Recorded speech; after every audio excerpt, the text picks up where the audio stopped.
Charles, what are your thoughts on Edward Snowden? A case study on who not to recruit as a spy. So his parents were spies. They were deeply connected with the U.S. government. It kind of gave him a leg up. He tried to do the whole special forces thing to differentiate a little bit, broke his legs and got kicked out of that for medical discharge. And then because of those familial connections and, a really bright guy, I got recruited at NSA and CIA. So there's a paradox when you recruit a spy. The paradox is you want super charismatic, very affable people that can be everything to everyone. They can connect to people, build trust with people, and build relationships with people. Because at the end of the day, spies are recruitment machines. You see all these movies where they're putting probes in and secret cameras and doing spy shit. 90% of the job of an operative is recruitment. So they're always looking for people, trying to convince that person to betray their government and give information to the U.S. government. Okay, and they have a whole profile for it. It's called MICE. It stands for compromise by money. So you bribe people by ideology. So basically, you're capitalist and they're communist, but they want to be capitalist, for example, or maybe religious ideology. For example, in Afghanistan, we used the fact that we were a Christianish nation to really help the Mujahideen come to our side because the Soviets were atheists and they knew that, while they didn't quite like our religion, if the Soviets got over, they would eradicate the Islamic faith in Afghanistan, or at least that was the PSYOP's perspective of it. And we pointed to what happened in Georgia, for example, was the destruction of the Orthodoxy Church there as an example, and it really helped in recruitment. So ideology, compromise. For example, you find out Ahmed is gay, and if he's found out to be gay in his country, they'll kill him. So you can use it as blackmail. That's what Epstein did, right? Got kids to sleep with prominent people. Say, it'd be a real shame if the world found out you were a pedophile. Maybe you should help us. And ego. Maybe there's a guy and he's a prominent person and he got fired or pushed down the chain or something. It happens a lot with scientists. They get passed up for promotion or they get demoted. But at one point they were running the nuclear weapons program or the biotech program or something. And they got a big chip on their shoulder and are very angry about it. So what a spy does is a spy takes advantage of those domains, thinks about it, and then says, how do I recruit these people and convince them to give us information or do things for us, up including into wet work. It means they murder people on your behalf, okay? Like the recent nuclear scientist that was killed in Iran, killed by local assets. All right, and a really cool rigged up drone gun thing. Okay, so you want somebody who's really charismatic and can magnetically connect to people and very larger than life. But then at the same time, you want somebody who is totally okay with never telling anybody what they've done.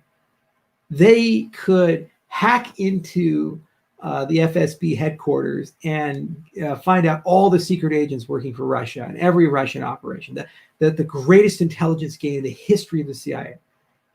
And the only person who can know about that are the people who have a need to know.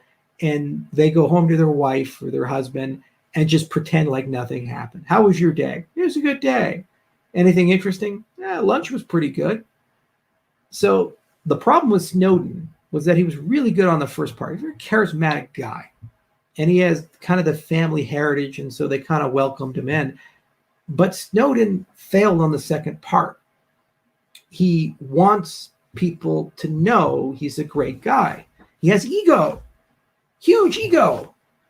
Okay? He must save the United States from the spy state. He alone knows what the Constitution says and what's best. Maybe you agree with it, maybe you don't agree with it, but in his head, he's a hero. And he must be a hero and stand for the American principles and the way. This is a catastrophic recruitment failure for a spy. Because a spy, they can't operate in that dimension. Even if they have personal misgivings, they have to be willing to accept that as reality as it is, I work for this organization, they trust me to do the job that they've hired me to do. And the wisdom of what we're doing, that's going to have to be decided at policy levels above. And if you disagree, you resign and leave. That's the culture that they try to inculcate, and it's mostly successful. So Snowden is a recruitment failure from that respect. And it actually so traumatized the agency and the US federal government that they launched a slew of psyops programs and psychological inquiries, and they even did analytics programs. Like Dr. Bader over in DARPA, he created something out of IIO called Prodigal. And basically the point of Prodigal was to create a predictive AI agent using graph theory and ML and all this really cool stuff that would monitor people who operate in a clearance setting, because those are data-rich settings. They, with your CAC card, know every time you go for the bathroom, when you come in, when you leave, your social contacts, and so forth. And they look for discrepancies. And then they try to retrodict those data sets to predict anomalies. In fact, Prodigal got so sophisticated that they were able to predict that Nadal Hassan was going to kill a bunch of people through retrodicted data. And the same for Snowden defecting and so forth. Because these defectors who are ego-driven, they leave a wake, a slime trail that retroactively makes a lot of sense. The signs are there. For example, this recent bombing in Nashville, a guy built the RV bomb. There were definite little fingerprints here and there that he was becoming radicalized and clearly was thinking about doing something. There was even allegations in August of 2019 that he was building a bomb. His girlfriend called him in, and the police actually said the girlfriend was crazy, and they tried to put her in a psych ward. It was crazy. I think that's the fuck up of the century for Nashville.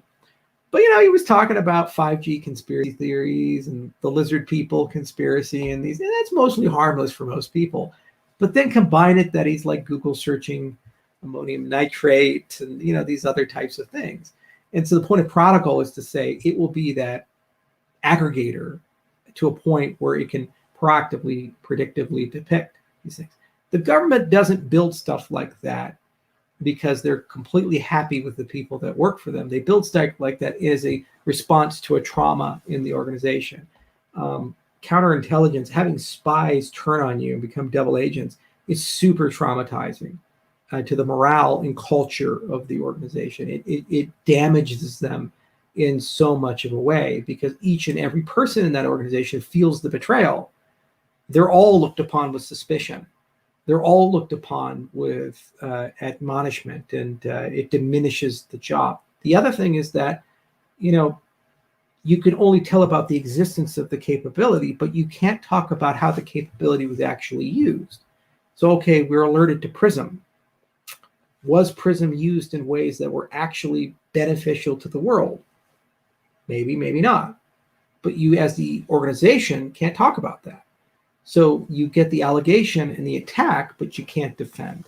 And that further exacerbates the trauma of the organization. And this is why there is, in the intelligence circle, such deep-seated hatred with Snowden, even amongst people who agree that Snowden's arguments are right. Not everybody's monolithic at the NSA or CIA or DIA or the other 16 intelligence agencies and says, we absolutely have to archive every bit of data ever produced by every person, have total information awareness, and then use that to create profiles on each and every person and proactively predict who's a threat or not. Some people think that's antithetical to everything that America stands for. But their love of the organization, its mission, its culture, and the good things that they perceive the organization does outweighs their umbrage to that particular program, or their belief that that program can somehow be responsibly run or moderated. And thus they hate Snowden. Now, it's not the decision of the intelligence agencies to decide if Snowden is a hero or a villain. It's above their pay grade. It's the decision of the American people and the political class responding to the will of the American people. And frankly, he probably should get a pardon at this point. It's difficult to know, though, because there are things we don't know, like his relationship with Russia. Why did he go to Russia and get asylum there versus another country? Why did he flee to Hong Kong, of all places, when he first left Hawaii? These type of, was there some sort of Chinese government relationship? Who knows? There's a lot of unanswered questions that are probably known by the FBI and the intelligence agencies that aren't known to us, the general public, and they can't necessarily tell us because that would reveal capabilities. So that's problematic. That said, a lot of time has passed. The damage has been done.